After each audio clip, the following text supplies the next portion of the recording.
तो ये हाल ही में देखा गया है, 2 दिन पहले ही घटना थी। अपने दीवानी के अधिवक्ता हैं दीपक बाबू एडवोकेट, और उनके एक जूनियर थे नंद, उनके साथ कुछ लोगों ने अभद्रता की है, उनके लाठी डंडों से पढ़ाई वगैरह भी की थी। मामला सागाई थाने में भी गया, लेकिन थाने के अंदर कोई भी कार्रवाई नहीं की गई। क्या मामला था, किस तरीके का मामला था जो आज उन लोगों को, अधिवक्ताओं को पुलिस कमिश्नरेट तक भी जाना पड़ा?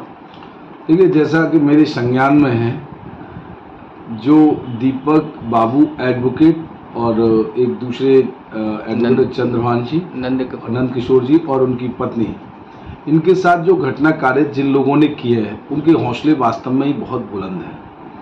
पहले क्योंकि वो जुआ सट्टे का कार्य करते हैं, उनके खिलाफ जो वकील साहब शिकायत करते हैं तो वो उन पर एक फर्जी मुकदमा लगा देते हैं। उस फर्जी मुकदमे को वकील साहब पुलिस के सामने जाकर अपनी एविडेंस देते हैं, अपनी कॉल डिटेल निकलवाते हैं, अपनी मौके की मौजूदगी निकलवाते हैं, तब बमुश्किल उस मुकदमे में से उनका नाम निकलता है, और हो सकता है अभी उसमें एफआईआर भी नहीं लगी है। अब ऐसी स्थिति में उन अपराधियों ने प्रकाश नगर में जब वकील साहब साथ में निकल रहे थे, तो उस समय वकील साहब के साथ, उनकी पत्नी के साथ, दीपक बाबू एडवोकेट के साथ जिस प्रकार से 11 लोगों ने मिलकर एक राय होकर जो हमला किया है, बहुत ही निंदनीय है और आपत्तिजनक है। छोटे भी आएंगे कुछ महिलाओं के? मेरा ये कहना है कि ऐसे प्रकरण में पुलिस को तुरंत गिरफ्तारी करनी चाहिए।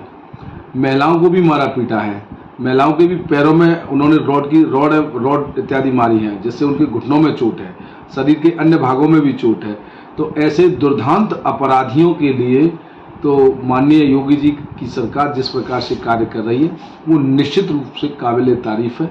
और ऐसे अपराधियों का भी इनकाउंटर, जो पैर में गोली जो भागते हैं, तो उस तरीके का कार्य होना चाहिए।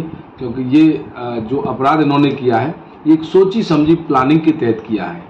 ये अपराध एक राय होके एक योजना के तहत अपराध कारित किया गया है। पुलिस कमिश्नरेट मिलने के बाद क्या आश्वासन दिया गया, कितनी जल्द से जल्द कार्रवाई हो जाएगी, और जो दोषी हैं उनके खिलाफ क्या उचित कार्रवाई की जाएगी? देखिए, पुलिस ने एफआईआर दर्ज कर ली है, और आज जब हम पुलिस कमिश्नर साहब के पास गए तो वो तो नहीं मिले थे, लेकिन उनके सहयोगी जो उनके स्थान पर बैठे हुए थे, उन्होंने आश्वासन दिया था। और अधिवक्ताओं के सामने, हम अकेले नहीं, बहुत सारे अधिवक्ता गए थे, दीपक बाबू पीड़ित भी थे वहाँ, तो उन्होंने हम सबके सामने ही इंस्पेक्टर को फ़ोन किया। इंस्पेक्टर बाहर थे तो सीओ मैडम को भी फ़ोन किया, तो उन्होंने स्पष्ट रूप से निर्देश दिया कि जो एफआईआर में जो सेक्शंस हैं, उनके आधार पर अविलंब गिरफ्तारी की जाए, तुरंत की तुरंत गिरफ्तारी की जाए, बिना देर दवात किए हुए।